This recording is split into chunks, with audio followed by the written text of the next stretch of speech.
নমস্কাৰ বন্ধু বান্ধৱীসকল, মই স্মৃতিয়ে স্বাগতম জনাইছোঁ মোৰ ইউটিউব চেনেল নিৰিবিলি সময়লৈ। মোৰ প্ৰথম ভিডিঅ'টোত আপোনালোকৰ বহুত সঁহাৰি পাইছোঁ, তাৰ বাবে বহুত বহুত ধন্যবাদ।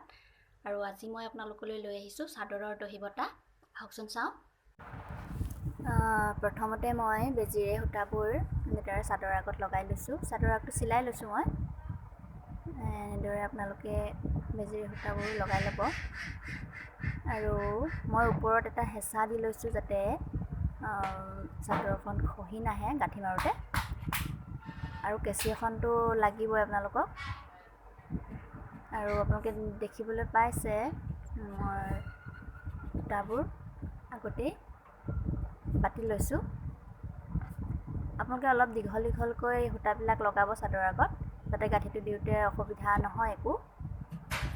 অলপ দীঘলকৈ দিলে মানে তেতিয়া গাঁঠিটো দিবলৈ সুবিধা হয়।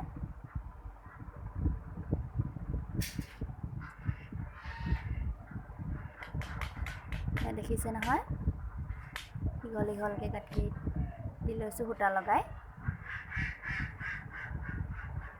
আৰু এয়া বাতি থোৱা সূতাখিনি লৈ পিনি এতিয়া মই ৰছীডালত গাঁঠি মাৰিম। গাঁঠিটো দিওঁতে আপোনালোকে এটা কথা সদায় মনত ৰাখিব যে সূতাডাল তলৰ ফালৰ পৰা সোমোৱাব গাঁঠিটোত। দেখিবলৈ পাব বাৰু, দেখিছে নহয়, সূতাডাল তলৰ ফালৰ পৰা ভৰাব, তেতিয়া গাঁঠিটো টান হয়। আৰু ৩ নম্বৰ গাঁঠিটো ওপৰৰ পৰা দিব, এনেদৰে ওপৰৰ পৰা দি তললৈ দি দিব, তেতিয়া দহিটো দেখিবলৈ ধুনীয়া হ'ব। আৰু সমান কৰি এনেকৈ কেঁচিৰে কাটি দিব।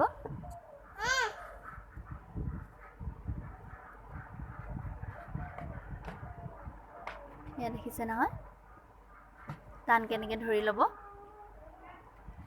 আৰু সূতাডাল এনেকৈ পকাই লৈ তলৰ ফালৰ পৰা সোমোৱাই দিব, যাতে গাঁঠিটো টান হয়। প্ৰথম গাঁঠিটো এইটো দিবই লাগিব, আৰু দ্বিতীয় গাঁঠিটো এনেকৈয়ে দিব পাৰে। যেটা গাঁঠি দিয়ে আৰু আপোনাৰ নিজৰ ওপৰতে কথা, ইচ্ছা অনুসৰি গাঁঠি সৰহকৈ দিব পাৰে।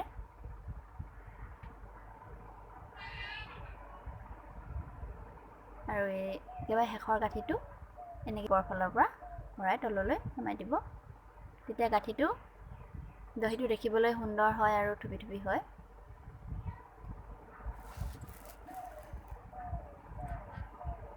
আপোনালোকৰ ইচ্ছা অনুসৰি দহিটোহে ডাঙৰ সৰু কৰিব পাৰে। মই সৰুকৈ কৰিছোঁ, কাৰণ মোক যিগৰাকীয়ে দিছিলে বাতিবলৈ তেওঁ সৰু সৰুকৈ বাতিবলৈ কৈছিল। আৰু সূতাৰ পৰিমাণটো আপোনালোকে ইচ্ছা অনুযায়ীয়ে ল'ব পাৰে, কিমান লয়, সৰহকৈও ল'ব পাৰে, তাকৰকৈও ল'ব পাৰে। আচলতে দহি বটাৰ বিভিন্ন পদ্ধতি আছে, মই তাৰে এটাহে দেখুৱাইছোঁ বাৰু আজি, আৰু অন্য এদিন দেখুৱাম বাৰু। বহুত ধুনীয়া ধুনীয়া ডিজাইন আছে। যদি আপোনালোকে চাবলৈ বিচাৰে তেতিয়া কমেণ্ট কৰি জনাব, মই দেখুৱাবলৈ চেষ্টা কৰিম। দেখিছে নহয়, আচলতে দহি বটাটো ইমান টান কামো নহয়, মন কৰিলে পাৰিব, অলপ চেষ্টা কৰিব লাগে, কিন্তু মন দিব লাগে কথাটো, আৰু হাতৰ টিপনিটো ৰাখি যাব লাগে। ইমান সহজ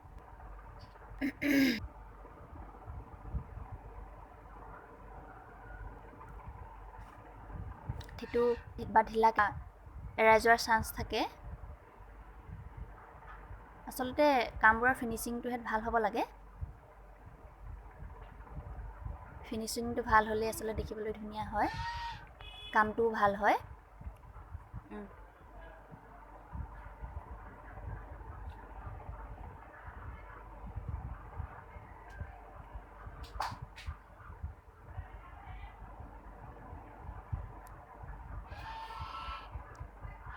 সূতাবোৰ আপোনালোকে ডলি গুলিৰো ল'ব পাৰে বা বেলেগ সূতাও ল'ব পাৰে, সেইটো ইচ্ছাৰ কথা আপোনালোকৰ। মই ডলি গুলিয়ে বাটো, আচলতে বেলেগ কটন মিক্স নকৰোঁ। কাপোৰ লৈ লৈ আচলতে, যদি চিল্ক কাপোৰ হয় তেতিয়াতো দহি ডলি গুলিৰে বাটিলে বেছি ভাল লাগে। আৰু বোৱা মেখেলা চাদৰত আপোনালোকে কটনো দিব পাৰে।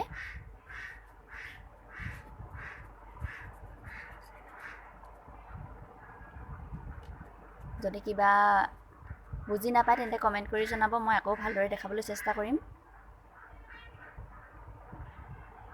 আৰু কেনে পালে সেয়াও জনাব। আৰু যদিহে ভাল পালে তেন্তে লাইক, কমেণ্ট, শ্বেয়াৰ আৰু ছাবস্ক্ৰাইবো কৰি দিব।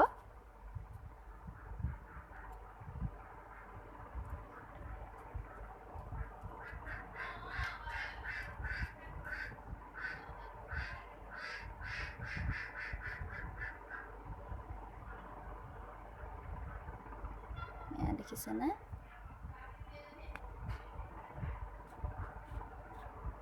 এইটো এতিয়া শেষৰ গাঁঠিটো মাৰিবলৈ লৈছোঁ।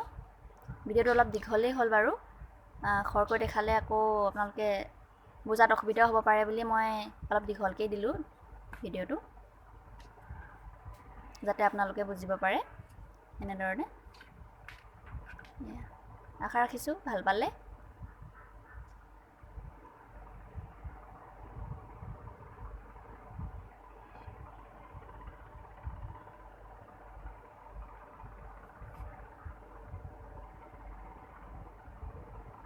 সেয়া চাওক।